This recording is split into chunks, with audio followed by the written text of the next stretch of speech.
Bir magazinge таштап койгом да, заявка. Жумушкачы. Ошол чакырыптыр. Интервьюга саат 1-ге баш керек. Отсюда 20 минут езды. Эртерээк барсам экенби? Уят болбой, чыкпай. Алса алды, албаса жок. Горевать не будем. Алса алды. Иштейбиз. Алса албады, биякта ден 35-40 саат эле. Жумуш калат да, жумасына. В общем, куча свободного времени болот.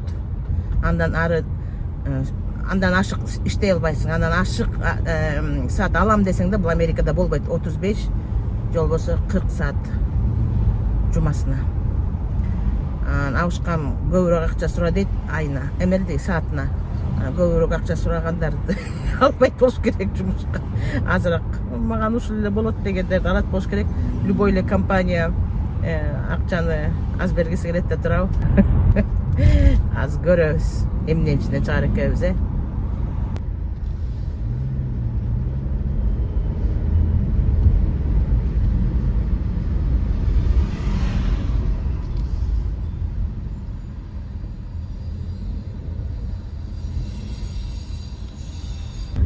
Бул Флоридага жаз келди окшойт. Күн жакшы жылыды. Кадимкидей сөөк жылып калды. Ушинтип айтчу эле. Апаларыбыз, аталарыбыз сөөк жылып калды, чилде чыкты деп айтчу эле.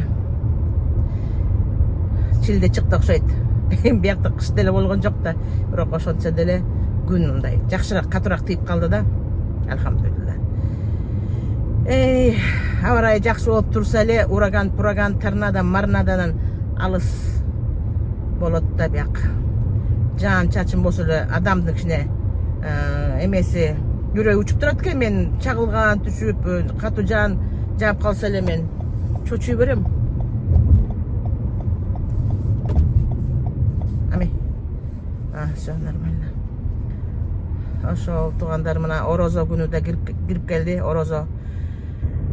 Кандай бактылуу адамбыз. Мына бул жылкы орозону дагы баштан өткөрүп атабыз. Эми туура кармаганды үйрөнүшүбүз керек. Арыкташ үчүн кармайт экен кээбиркилер. Эми анча-мынча динден кабары барлар түшүнөбүз да турабы. Бул деген өтө ыйык ай. Бул айда жакшы ибадат кылыш керек, жакшы иштерди жасаш керек. Мурун кийин сөгүнүп жүргөндөрүңөр болсоңор, жаман сөз, жаман комментарий жазып жүргөндөрүңөр болсо жакшы болгула. Анан ошондон ары жакшы болуп кетесиңер, тарбиялуу болуп, тентек болбой жакшы болуп кетесиңер. Адам деген күндө жакшы адам болгонго тырышышыбыз керек. Надо быть лучшей версией самого себя, дейт орустар. Англисче.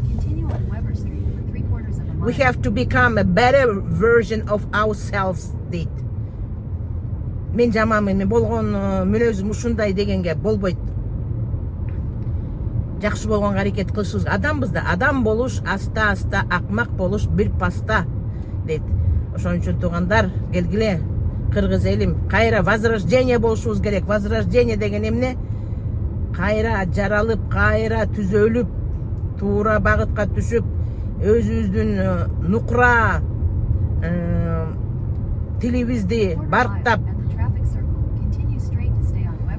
маданиятыбызды жогору даңазалап, кайда жүрбөсөк дагы, Африкада жүрөбүзбү, Америкада жүрөбүзбү, Японияда жүрөбүзбү, Гренландияда жүрөбүзбү, кайсы жерде болбосок дагы кыргыз деген улутту өзүбүздүн наамы, бул наам дейт, наам. Кыргыз деген улутубузду, атыбызды жогору тутуп жүрүшүбүз керек. Кандай дейсиңер? Чынбы, калкпы? Ылдый жакка комментарийге жазып кеткиле.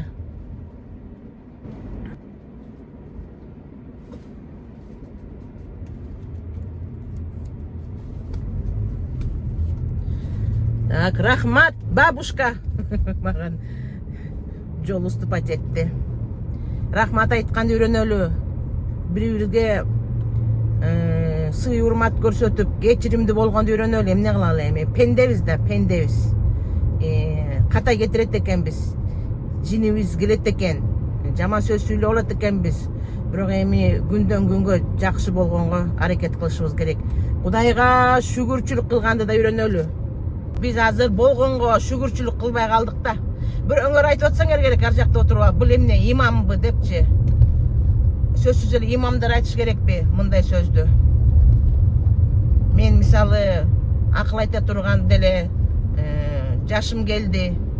Эл алтынын тамагын ичип атам. Эмне деген бала тарбияладым.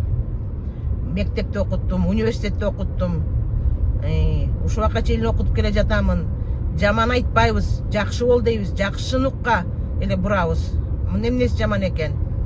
Анан ар бир мусулман болгондон кийин ар бир мусулманда кичине анча мынча билим болуш керек. Билим алгыла деле раматылык чобагажы какшап кетти эле го.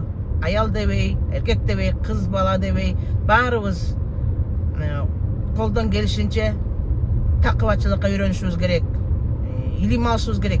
Эң негизгиси диний светтик го илимибиз бар, баарыбыздын билимибиз светтик. А вот диний билимди алганда бул өтө жакшы. 6 саныбыз аманбы? Мына эң биринчи ушуга шүгүрчүлүк кылышыбыз керек да Алла Таалага. Алла Таалам, ушу 6 саным аман койгонуңа ыра. Видео жазып атсам улам эле чалышат.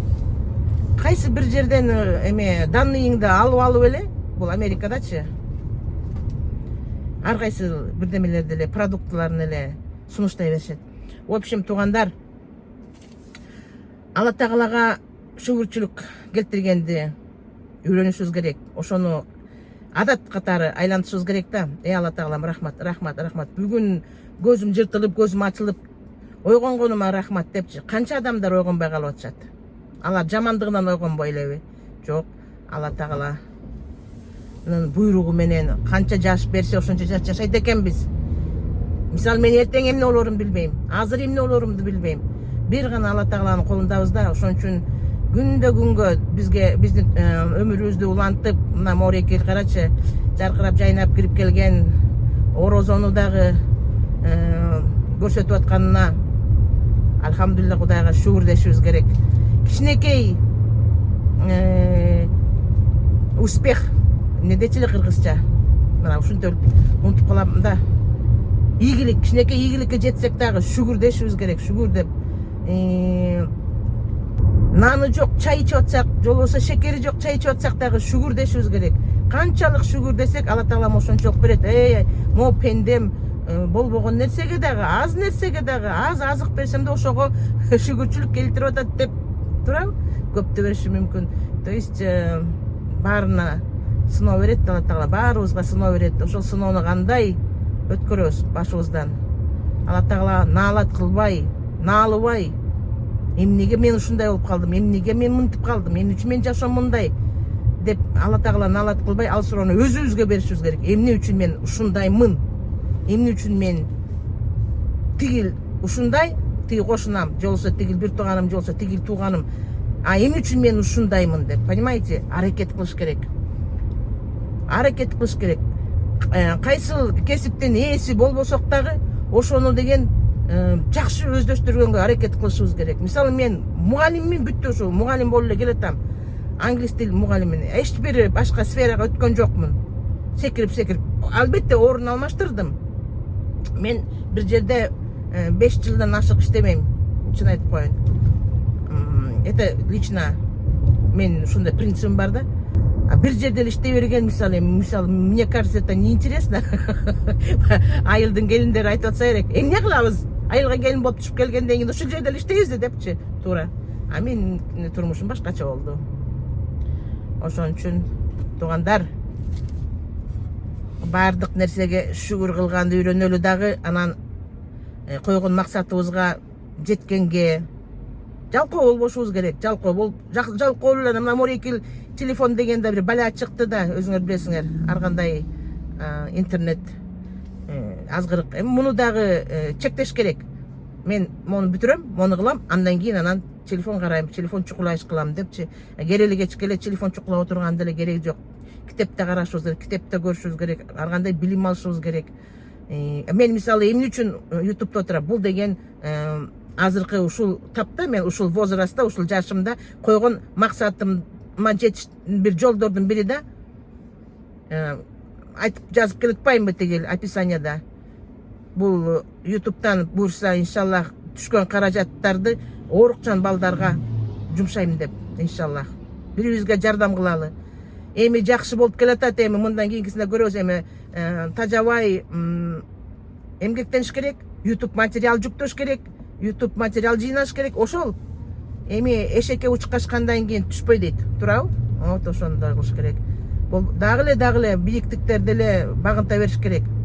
Эми маляр болсок да жакшы маляр болгонго тырышыш керек. Жакшыраак, жакшы жаңы ыкмаларды үйрөнгөн строитель болсок дагы жакшы болоюн, кондиционер койсок дагы жакшы койгонду үйрөнөйүн, туурабы? Сүрөтчү болсок да жакшы сүрөт тартканды үйрөнөйүн.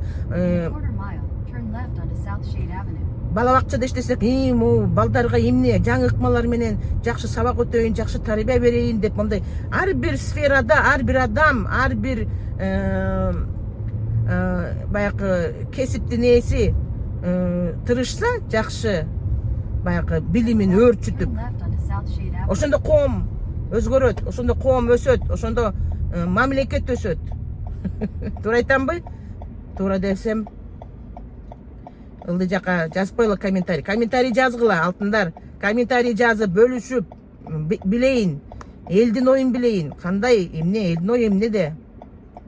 Баягы ата-эненин көнү балада, баланын көнү талада дегендей эл эмне деп ойлоп атат. Мага аябай кызык. Анан ар бир видеомду көргөндөн кийин алтындарым көрүп атасыңар. 5000ден ашык подписчиктер барсыңар. 5000 эле бир көргөндөн кийин көрбөсөңөр деле лайк басып, анан комментарий жазып кеткилечи кичине мындай жакшы жаман деп. Бул менин каналымдын мындай алдыга кандай десем, продвижениясына чоң жардам болот.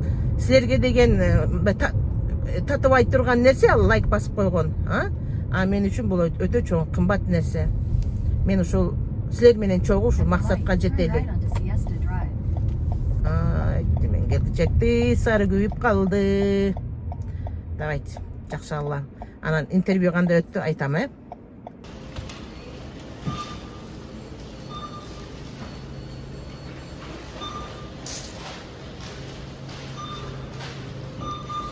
Мына жөнөкөй адамдарды такпайсыңарбы дейсиңер. Жөнөкөй адамдар мына ушулар. Бул арзан магазин. Бирок арзан магазине карабай, биякта продуктылар өтө свежий болот. Элас.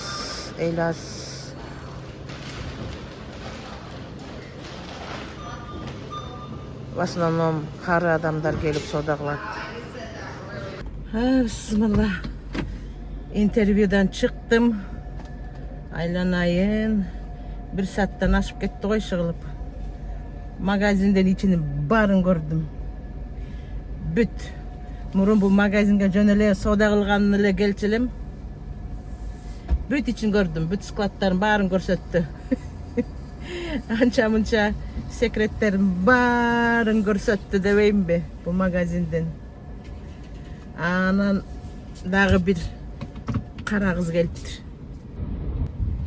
Кара кыз бияктын, ана американка. Эми кандай чыгам? Мындай чыгам го дейм, жымдай чыгам бия. Мындай чыгат окшойм. Интервью кылды, аны интервью кылды, мени интервью кылды, где-то 15-20 мүнөттөн. Эми билбейм эми. Алабы, албайбы, маган мисалы баары бир. Алса аны көрөбүз, албаса муну көрөбүз дегендей. Көзүм жетпейт алардын, анткени биякта өздөрүнүкүн алышат да. Анан мен эми я же не гражданка Америки. Гражданство американский гражданствосы барлар биринчи орунда турат да жумушкачы.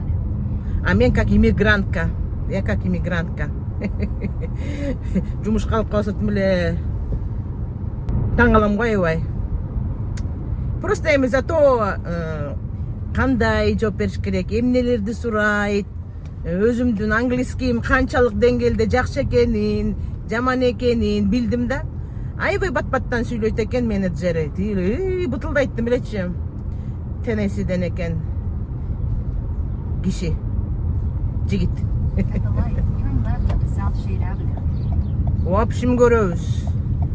Багыбызга жараша ар кандай суроолорду берди, баарына эле жооп бердим, тарсылдабай эле.